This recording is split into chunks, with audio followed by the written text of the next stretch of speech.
Hello, my name is Andy Sime. I'm the Head of Ways of Working and Delivery at Volkswagen Financial Services UK.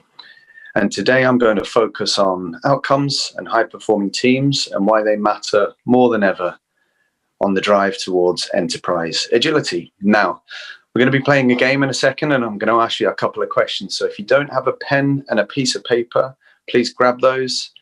And in the meantime, let's look at this.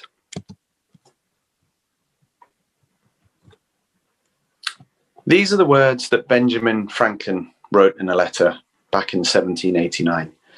And these words are probably as relevant and as pertinent today as they were some 230 years ago.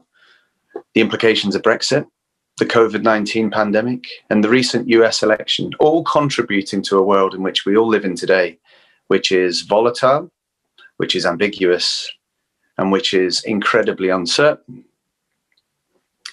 And of course, that uncertainty transcends to the world of business. Over the past couple of decades in particular, those organizations whose stock and value have risen exponentially are those that have been able to rapidly adapt to market changes, to changes in customer behavior, regulatory changes, whatever they may be. They've been able to respond and adapt rapidly to those requirements. And even now with the COVID-19 pandemic, there are organizations across the world, some of whom are putting their foot in the ball consciously, hoping to ride out the storm, come out the other end, and then go again. And other organizations who don't necessarily see the pandemic as a disruptor to their business, but actually see it opportunistically as a stimulant, an accelerant to their plans for growth, and in particular, with their digitalization plans so that they can deliver great products and services for their customers. Now, with all of this uncertainty, phrases that spring to mind in how we deal with all of this is one step at a time, bite-sized chunks, because the uncertainty and the plans that organizations have and companies have to continue to grow and then also accelerate those plans can be entirely overwhelming. So bite-sized chunks, one step at a time, edging forward bit by bit, is the principles that some of these organizations are looking to adopt as they embrace a new world, new ways of working, and enterprise agility. Now, at VWFS, we've had really good success over a number of years and grown thanks to the incredible hard work of our colleagues in delivering brilliant services and products for our customers. We recognize that, but we also recognize that our ways of working in the past that got us to where we are today aren't necessarily going to serve us so great in the future if we're going to deliver what we need to deliver and continue to be relevant for our customers and continue to be great at delivering fantastic products and services for those customers. And so we're adopting a principle within our portfolio of change within VWFS, which is incredibly complex. It needs to serve the needs and demands of a multitude of stakeholder groups, whether that be from our brands, from our customers, from our retailers, to ensure we're keeping our customers safe through regulatory measures. The list goes on. And so again, for our change portfolio, an extensive one at that within VWFS, that too in this uncertain world can be quite overwhelming.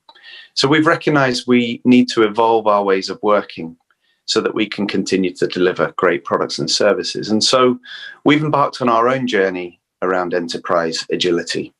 And is it easy? Absolutely not.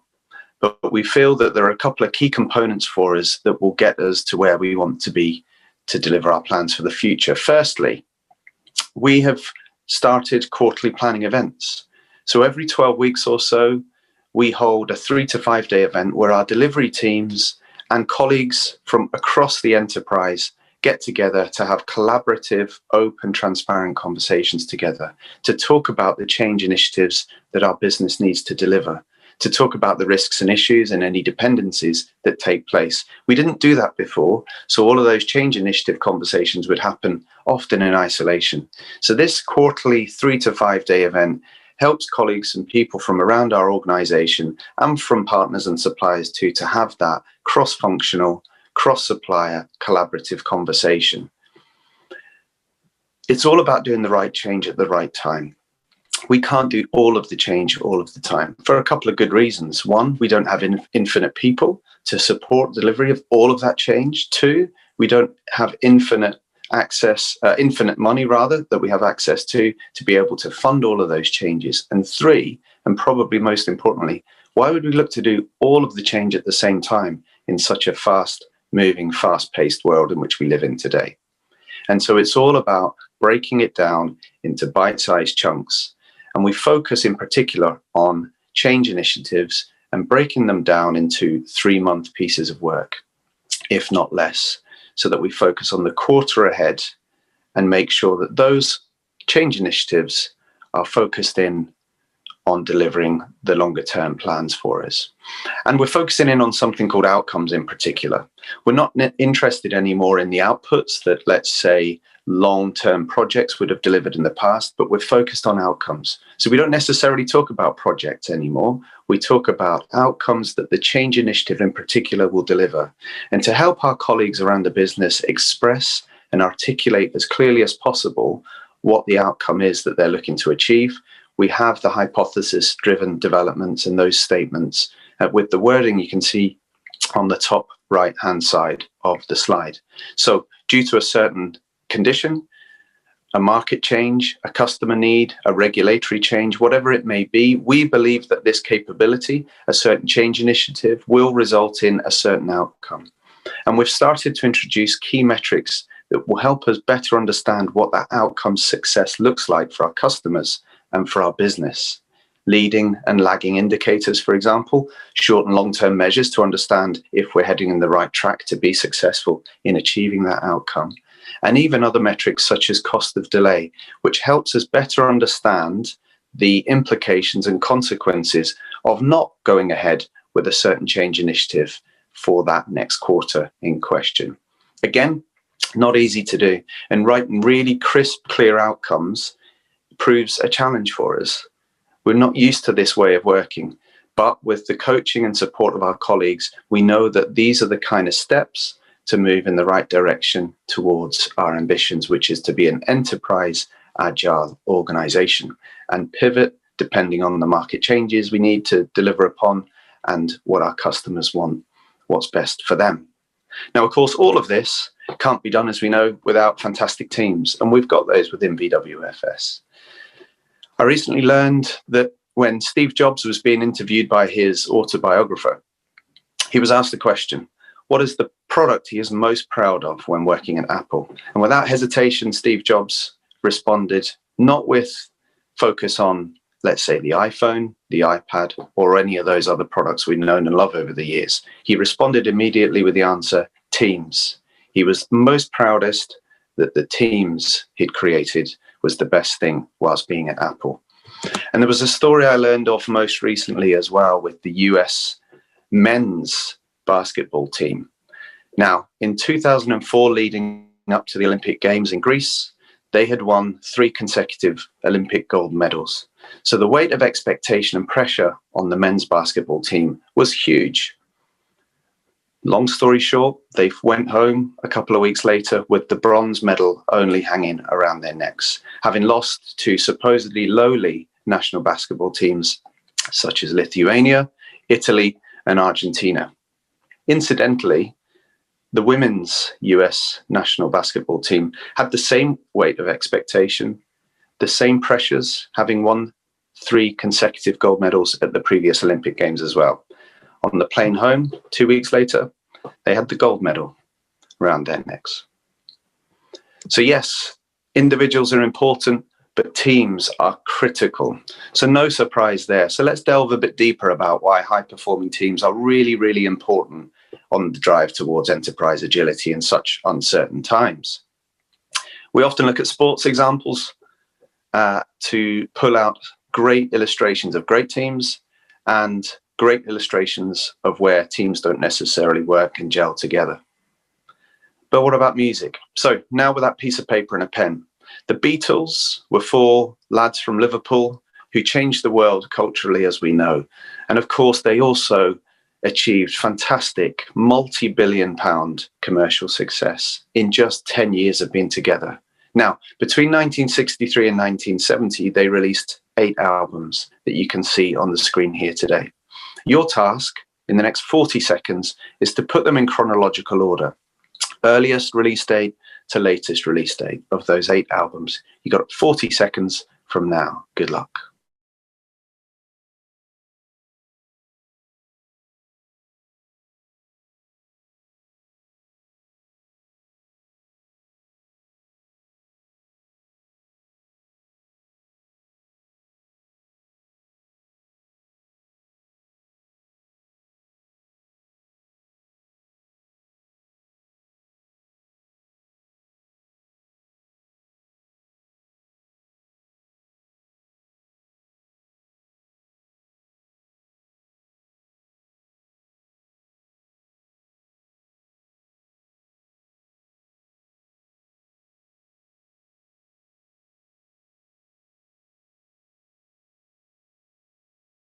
That should just do it for now, I think. And here are the answers. So if you got the last and the first releases, congratulations. If you got all 8 in order, you are officially a Beatles aficionado. Congratulations to you.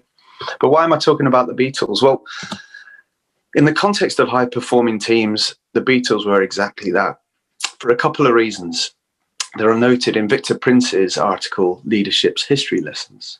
So number one, they worked hard to find the right people to form the best team they could.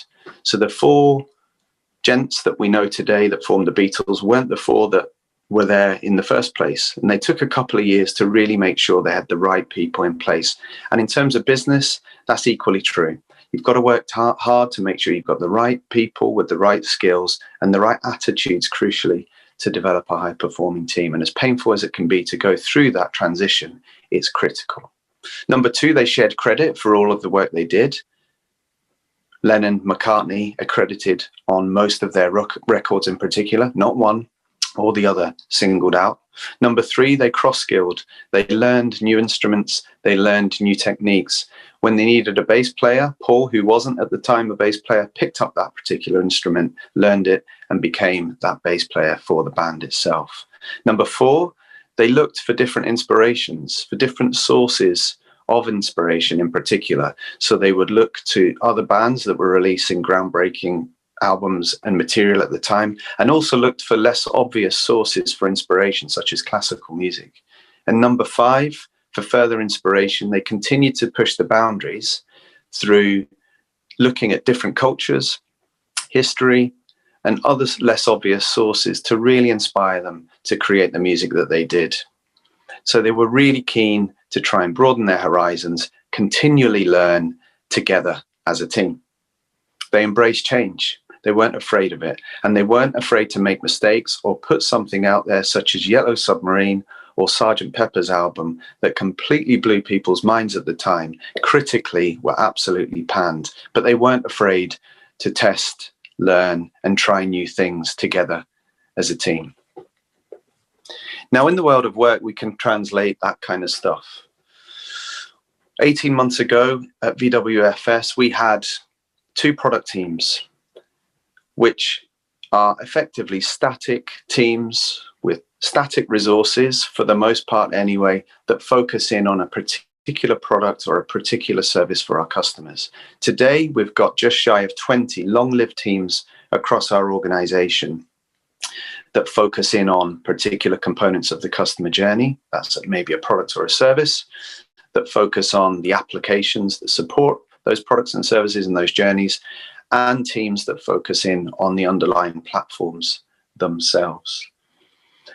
And the point we're trying to get to with this is, it stands to reason that if we can form long-lived, cross-functional, long-lived resource teams who focus in day-to-day on improving the running of that particular business area, as well as changing that particular business area together collaboratively, day in, day out, it stands to reason that we can adapt and pivot to market changes much quicker, and consequently deliver value quicker to our customers as well.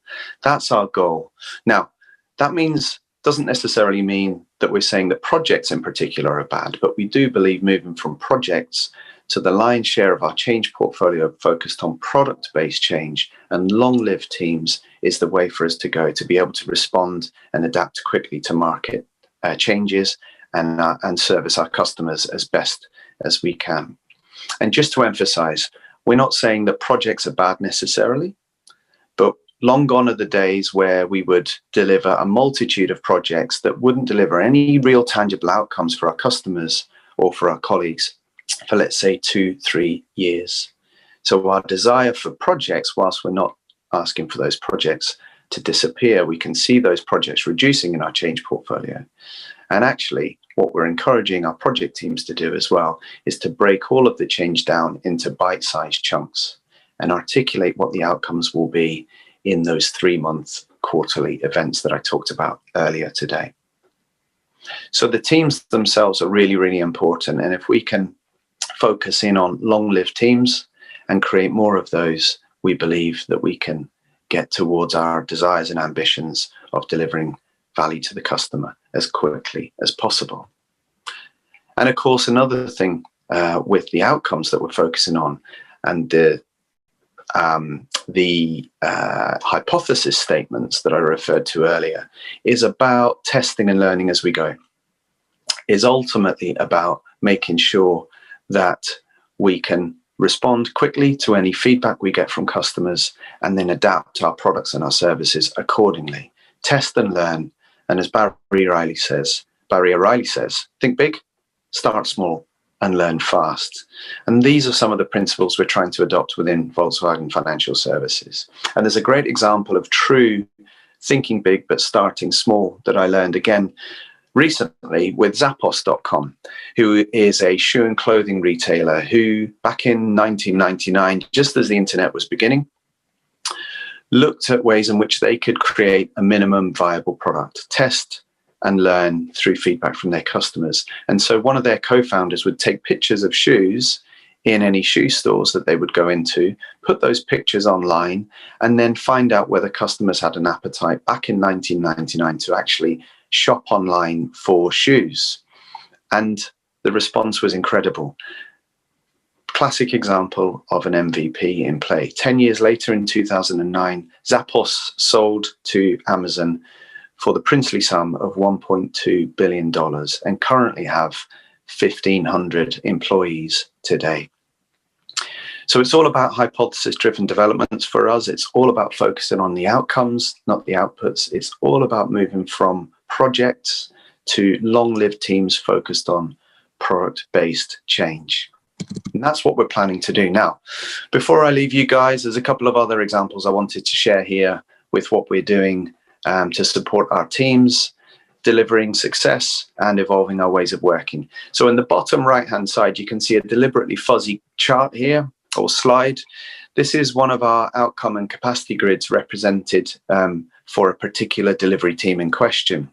And along the bottom row here, you can see all the blue blocks represent particular outcomes that delivery team need to focus in on.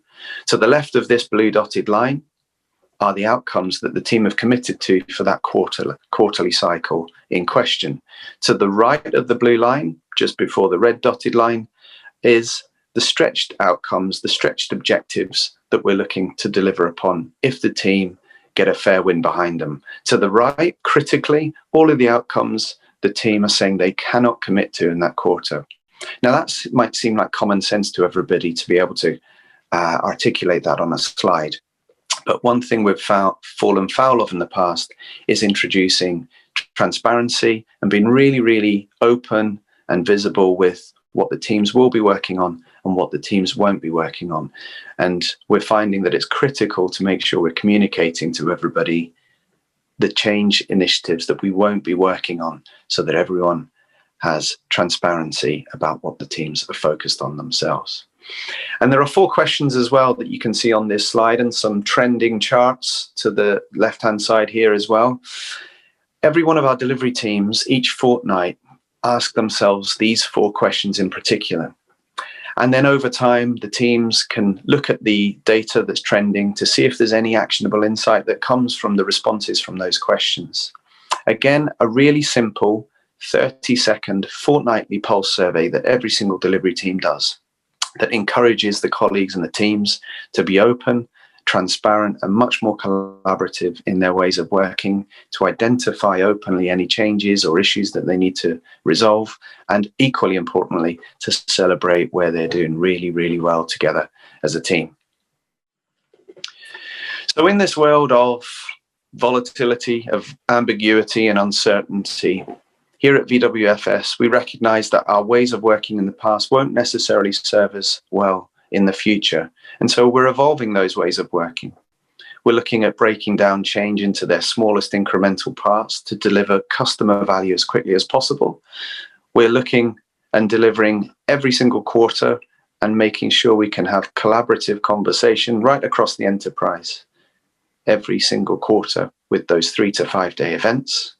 We're focusing now more on outcomes with some critical metrics that sit with those outcomes, so we can be much clearer than ever before on when we're going to be successful and what the achievement of those outcomes will be. And finally, we're really focused in on supporting delivery of high-performing teams, because without that component in particular, we can't deliver the great services and the great products we have to deliver in the future for our customers.